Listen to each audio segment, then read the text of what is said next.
আমাৰ কেন্দ্ৰীয়ভাৱে মহাপুৰুষ শ্ৰী শ্ৰী ভট্টদেৱৰ যি গদ্য সাহিত্য দিৱসৰ লগত সংগতি ৰক্ষা কৰি কেন্দ্ৰীয়ভাৱে এই কাৰ্যসূচী ৰূপায়িত হৈছে। মৰিগাঁও জিলা সমিতিয়ে অত্যন্ত আন্তৰিকতাৰে শ্ৰদ্ধা সহকাৰে গোটেই মৰিগাঁও জিলাৰ বিভিন্ন প্ৰান্তৰ মানুহ অহাৰ লগতে অসমৰ বিভিন্ন ঠাইৰ বহুকেইজন ব্যক্তি ইয়াত উপস্থিত হৈছে। স্বনামধন্য ব্যক্তিসকল তেখেতসকলকো আমি ধন্যবাদ জ্ঞাপন কৰিছোঁ আৰু চৰকাৰকো আমি এই সুযোগতে আমি কৃতজ্ঞতা প্ৰকাশ কৰিছোঁ। আমাৰ এই গুৰুজনাৰ প্ৰতি তেখেতসকলে শ্ৰদ্ধা আন্তৰিকতা আমাক প্ৰদৰ্শন কৰিছে।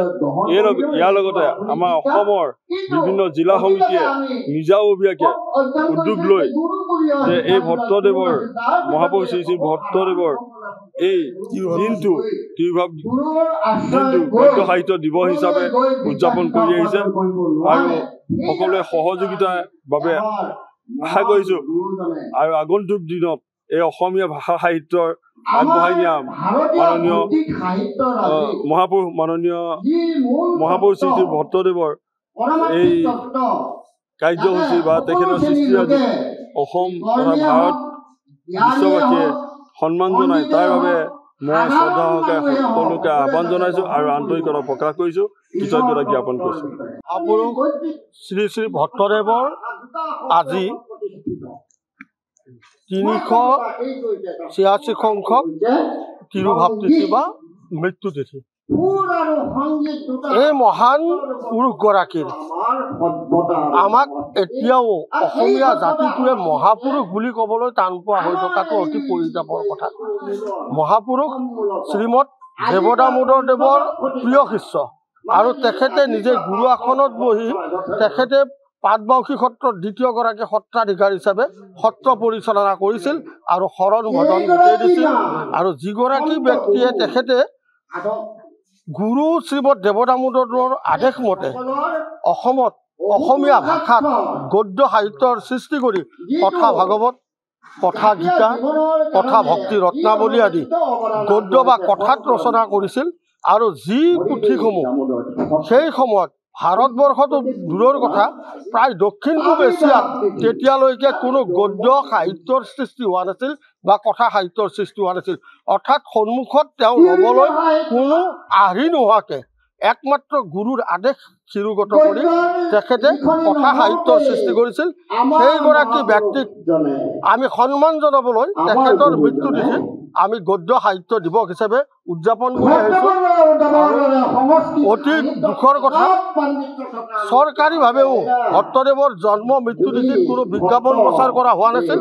আমাৰ মহাপুৰুষ শ্ৰীমৎ দেৱদামোদৰ সংঘৰ কেন্দ্ৰীয় সমিতিয়ে যোৱা বছৰ ৮ ছেপ্টেম্বৰ তাৰিখে অসমৰ মাননীয় মুখ্যমন্ত্ৰী মহোদয়ক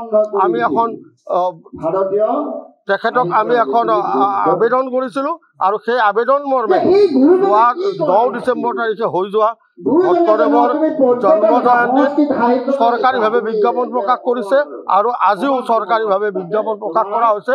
গতিকে আমি অসম চৰকাৰক এইবেলি ধন্যবাদ জ্ঞাপন কৰিছোঁ আৰু অতি আনন্দিত হৈছোঁ।